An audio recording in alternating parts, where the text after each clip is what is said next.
I don't think you would have believed me if I came up to you and told you that the Dallas Mavericks were gonna get the first pick in the NBA draft. And well, now the unthinkable is happening and the Mavericks are gonna get their hands on Cooper Flagg. So you may be asking, how are the Mavericks gonna look like next season, and how will Cooper Flagg be implemented in this roster to win a possible championship next season? At first glance, when you look at Cooper Flagg's highlights, you may think that scoring is his greatest strength. He's a flat out scorer. He will get to his spots, knock down mid-range shots, knock down three-pointers, but you're wrong. That's not his greatest strength. His actual strength is playing defense. But Cooper Flagg isn't your ordinary defender. He plays defense in a very unique way, because Duke would often sit Cooper Flagg inside of the paint, and this acted like a safety net. So when someone gets beat in the perimeter, Cooper Flagg is right there to help out and block the shot away. And Cooper Flagg is also a very smart player. He could do what we call shadowing the defender, and this is when you hide behind your teammate so the opponent can't see you. They think they're gonna beat one player, but in reality, when they turn around, you're there to block the shot away. This is what's going to make the Mavericks very scary next season. You have multiple rim protectors and Daniel Gafford, Derek Lively, Anthony Davis, and now Cooper Flagg. So if you're ever going to try to go to the paint, there's a good chance that you're going to get blocked. Another reason why Cooper Flagg is such a great defender is because he could also guard the perimeter. Him being 6'9" with a long wingspan means that there is never a mismatch on the perimeter. And over here, Syracuse thought that he was a mismatch. They isolated him in the perimeter, and well, little do they know that when you go up for your shot, Cooper Flagg can move his feet and extend his wingspan to deny the shot. And this long wingspan really helps when you're playing defense. Sometimes you could get hit very hard by screens, and your wingspan allows you to recover, jump forward, and block the shot even after being hit by a screen. So ladies and gentlemen, in the modern NBA, you always need a defender to help impact your team. That's why I have no problems with Cooper Flagg being implemented in this Mavs roster. He could fit in like a glove. But I asked myself a question: does Cooper Flagg have any weaknesses? I watched the film, I looked at the numbers, and after I saw this graphic, it showed me that he has absolutely no weaknesses to his game. And when I look at this graphic more in depth, you could see that 2 of his 4 top strengths are defensive stats. So now you know Cooper Flagg is a very elite defender, but one thing you may also not know is that he is an elite playmaker, and he displayed it in a Sweet 16 game against Arizona where he had 7 assists with only 1 turnover. And this is because he is so good when players double team him. Over here, after Cooper Flagg gets a screen, both defenders go to double him, and usually players don't know what to do when this happens. But instead, Cooper Flagg throws it between 2 defenders, and after you beat a double team, there's almost always going to be someone wide open, and this is the player in the corner. Cooper finds him for the bucket. As you guys know, Cooper Flagg is going to be playing alongside Anthony Davis, who is a very serious lob threat. Even Derek Lively, very serious lob threat. So when you play with these lob threats, you're going to have to know how to pass it to them. But this is no problem for Cooper Flagg, because when he grabs the ball on the right wing, he can penetrate inside the paint, and when the defender in the paint's playing a bit too high, this is when you throw the lob, and he throws a perfect pass for a perfect dunk. And just look at plays like these where Cooper Flagg is fumbling the ball, he just throws it up to his big man for a lob. Imagine throwing that up to a player like Derek Lively or Anthony Davis. It's gonna get scary in Dallas, guys. But what's the Mavericks' plan with Cooper Flagg? Well, their assistant GM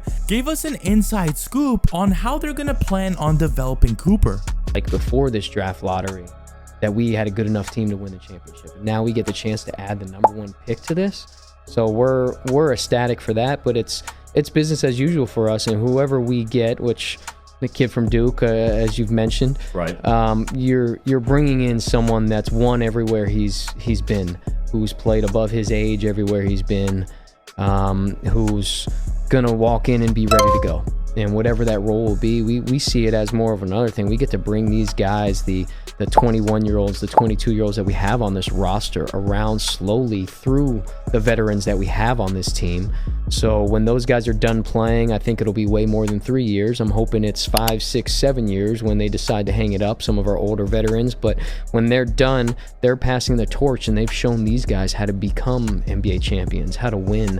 And then that window is extended. So after hearing the Dallas Mavericks GM talk about their plan with Cooper Flagg, I kind of agree with it. The basic thing is using players like Anthony Davis, Klay Thompson, and Kyrie Irving as your mentors to help develop Cooper Flagg. These are probably 3 of the best players you could be mentored by. And the thing that I'm still yet to talk about is Cooper Flagg's scoring. And obviously when you have players like Anthony Davis, Kyrie Irving hopefully coming back healthy, you're gonna have to play off the ball. So we have to understand how Cooper Flagg plays without the ball in his hands. Over here he has the ball in the right wing, and the first thing he does is hit you with a pump fake because he has the 3-point threat. That's what's so good about having him off the ball. He could shoot the 3, so all he has to do is hit you with a pump fake and run right by you to have an explosive dunk. A good thing about being a player that could dunk the ball and play explosive is that you could be used as a screen setter off the ball, so then you could get easier buckets at the rim. Now just imagine if Cooper Flagg is setting a screen for Kyrie Irving. You're gonna have to worry about Kyrie lifting up from the 3-pointer, and then you're gonna have to worry about Cooper Flagg dunking the ball down or popping out for a 3. Another reason why Cooper Flagg is so good off the ball is because he is a very lethal 3-point shooter. In fact, in the 37 games he played with Duke, he shot the 3-pointer at a 38.5% clip. So what this allows you to do is set a lot of off-ball plays for Cooper Flagg, setting him screens to get off of those and knock down 3-pointers. And well, when you're playing with the Dallas Mavericks, you have a lot of good shooters around you, especially Klay Thompson. So this means that you're going to get a lot more wide open looks than the ones that Cooper was getting in college. So the real question is, how will the Dallas Mavericks starting lineup look next season? There are multiple options you could go with. The first one is Kyrie at point guard, Klay at the shooting guard position, Cooper Flagg playing small forward, PJ Washington power forward, and Anthony Davis playing the center. But I really don't think that this is gonna happen, because when I watched a recent podcast, Anthony Davis had a different haircut. And when he has this haircut, he usually plays power forward. But there has been multiple times where Anthony Davis said that he doesn't want to play the center position.